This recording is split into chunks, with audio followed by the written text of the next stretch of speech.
hari Jumat Kliwon 18 Juli 1980 dalam kurung 5 puasa 1912 pada halaman 4 kolom 6 pada bagian UGM Fakultas Kehutanan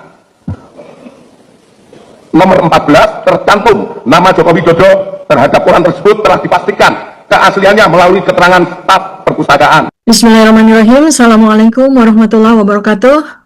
Sahabat Dr. Tifa dimanapun Anda berada, saudara-saudaraku sebangsa dan setanah air. Selain dugaan ijazah palsu, sekarang ada dugaan koran palsu. Bareskrim terjebak antara PASA dan puasa. Kesalahan kecil dalam sebuah aksara bisa jadi cermin kecerobohan. Ketika Bareskrim pada konferensi pers tanggal 22 Mei 2025 salah membaca kalender Jawa, jangan-jangan ia juga salah membaca sejarahnya sendiri. Forensik data. Bareskrim dapat koran kedaulatan rakyat dari siapa ya? Poin awal ini yang menjadi fondasi kejanggalan secara keseluruhan bukan sekedar kesalahan penulisan tanggal atau bulan. Kita tidak sedang membahas typo ringan, melainkan sebuah anomali forensik sejarah, di mana institusi sekelas Bareskrim Polri yang memegang otoritas tinggi dalam sistem keadilan justru menggunakan data historis yang diduga palsu, koran yang diduga palsu dengan tanggal Jawa yang tidak sesuai dengan kenyataan semestinya. Pada koran kedaulatan rakyat yang dijadikan sebagai barang bukti, salah satu barang buktinya Bareskrim, tertulis di situ, tanggal 18 Juli 1980, 5 Puasa 1912. Aksara Jawa PASA ternyata atau POSO ya, ternyata di koran itu ditulis puasa dan Dirtipidum Bareskrim secara fatal membacanya pula puasa. Kesalahan fatal yang seharusnya tidak dilakukan oleh institusi penegak hukum ya. Jadi saya informasikan bahwa koran kedaulatan rakyat yang dijadikan barang bukti oleh Bareskrim ini ya adalah koran di mana di situ tertulis pengumuman penerimaan mahasiswa baru Universitas Gadjah Mada angkatan 1980. Tentu saja di situ mestinya ada urutan daftar nama calon mahasiswa Fakultas Kehutanan UGM atau Universitas Gadjah Mada. Di mana di dalamnya ada nama Joko Widodo yang diklaim menjadi calon mahasiswa baru di angkatan 1980 itu ya. Jadi clear ya teman-teman semuanya. Nah, sekarang koran kedaulatan rakyat yang tertulis tanggal 18 Juli 1980 ini, saya lihat ada kejanggalan yang fatal, yaitu pada sudut kanan atas, yang secara lazim koran kedaulatan rakyat terbitan Yogyakarta ini menuliskan tanggal 18 Juli 1980, garis miring, tanggal kalender Jawa, atau ditulis pada tanggal tersebut seharusnya 5 Pasa 1912 atau 5 Puasa. Tetapi di koran yang digunakan oleh Bareskrim itu jelas Anda bisa lihat pada video sebelumnya, di situ dituliskan puasa. Artinya ini adalah koran yang saya duga ini palsu. Kesalahan fatal dari Bareskrim ini menunjukkan bahwa inilah salah satu bentuk nyata dari amnesia nasional kolektif yang diderita bangsa ini. Penyakit ini bukan sekedar lupa sejarah, tetapi telah berkembang menjadi disorientasi kognitif kenegaraan. Dalam ilmu saya, ilmu epidemiologi, kita mengenal istilah index case, yaitu kasus pertama yang menjadi penanda wabah.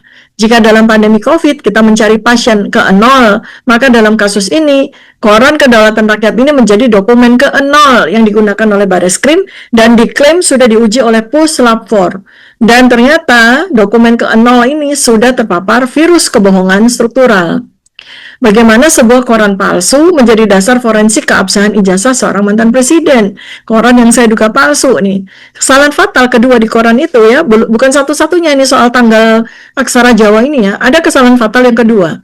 Jadi, di nomor urut 8, nama calon mahasiswa Fakultas Kehutanan UGM yang diterima, nama yang seharusnya adalah Andi Pramaria. Malah ditulis menjadi Anji Pramaria, ANDJ, Anji Pramaria, sambung.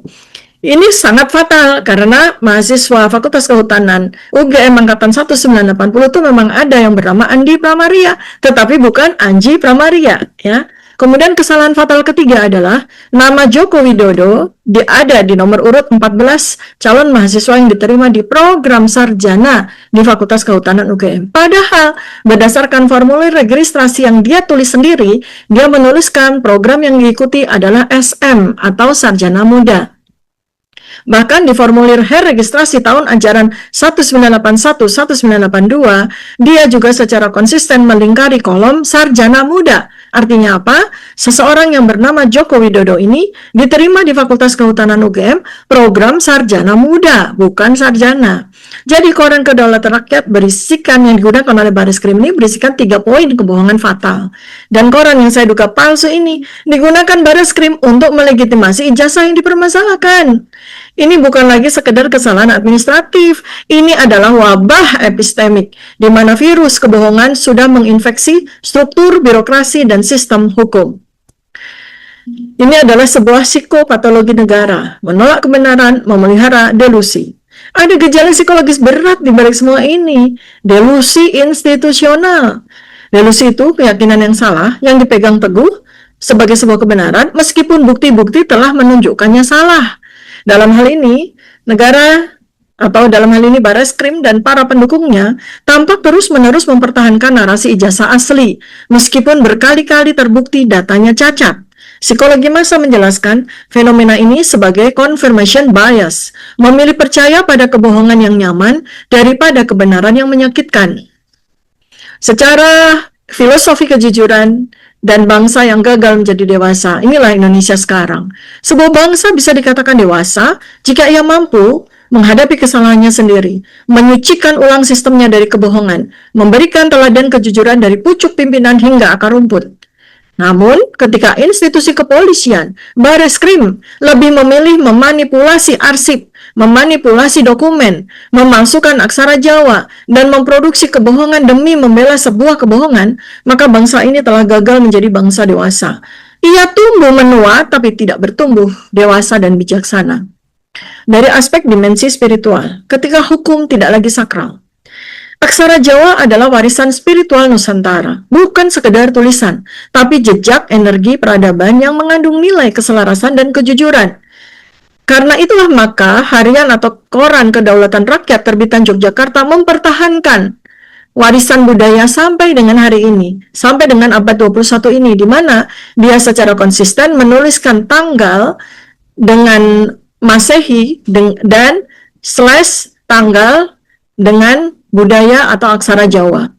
Nah, ketika aksara ini diubah seenaknya, maka energi kebenaran dalam semesta Nusantara pun bergetar. Kesalahan dari Dirtipidum Bareskrim membaca poso atau pasa menjadi puasa bukan sekedar salah huruf. Ini adalah penodaan simbolik terhadap nilai spiritual budaya Jawa. Dalam tradisi Jawa, pasa atau poso atau artinya bulan Ramadan adalah bulan penyucian. Tapi bagaimana bisa kita bicara soal penyucian jika dokumen yang digunakan sendiri telah dikutup oleh kebohongan? Jadi, sahabat-sahabat semuanya sebangsa dan setanah air, ini bukan sekedar tentang seseorang bernama Joko Widodo. Ini tentang Indonesia. Kita boleh berbeda pandangan soal politik, tapi kebenaran tidak punya warna partai.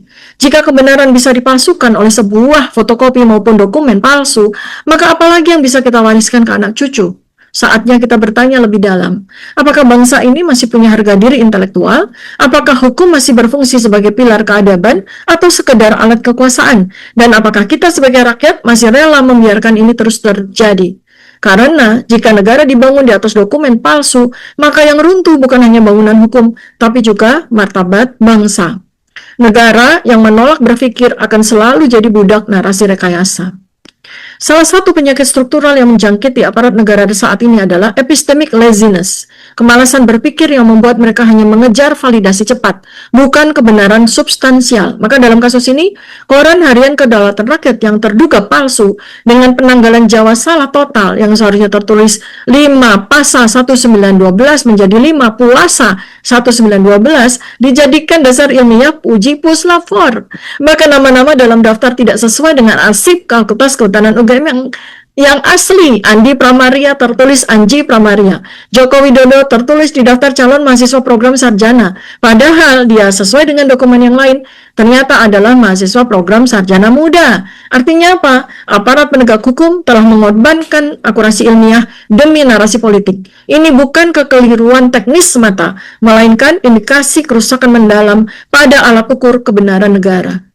Lembaga seperti Puslap 4 yang seharusnya independen dan menjadi benteng objektivitas dalam pembuktian forensik.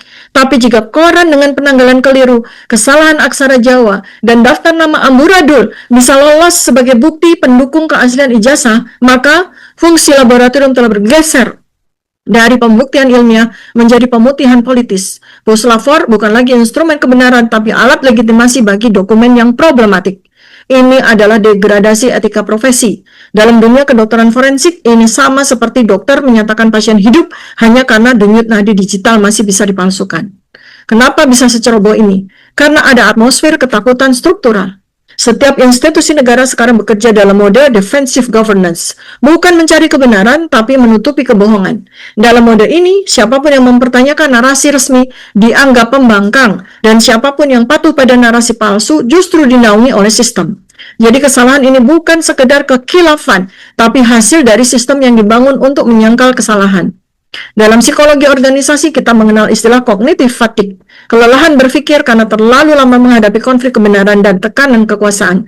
Akibatnya, pejabat mulai mengambil jalan pintas. Asal ada dokumen, tidak peduli otentik atau tidak. Kebenaran dikompromikan demi ketenangan institusi.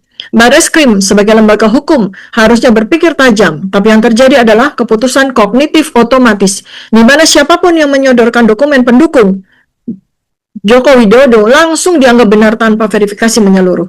Kesalahan ini menunjukkan bahwa hukum di Indonesia tidak lagi sakral. Dulu hukum disebut panglima tertinggi, kini hukum hanyalah figuran narasi kekuasaan. Lembaga seperti Bareskrim dan Puslap 4 mestinya menjadi benteng integritas ilmiah dan profesional. Tapi bila mereka dengan mudah mempercayai dokumen yang bahkan tidak lolos verifikasi aksara, maka itu artinya kita sedang berada di titik bangkrutnya spiritualitas hukum, di mana yang dicari bukan kebenaran tapi kenyamanan politis. Kesalahan bisa dimaafkan, tapi kebodohan yang disengaja adalah pengkhianatan terhadap amanat rakyat. Jika lembaga penegak hukum saja tidak mampu membedakan antara dokumen otentik dan palsu, maka bagaimana rakyat bisa percaya pada sistem? Bangsa ini tidak akan dihancurkan oleh peluru, tapi oleh lembaran-lembaran palsu yang disahkan oleh tangan aparat. Assalamualaikum warahmatullahi wabarakatuh. Salam kebenaran.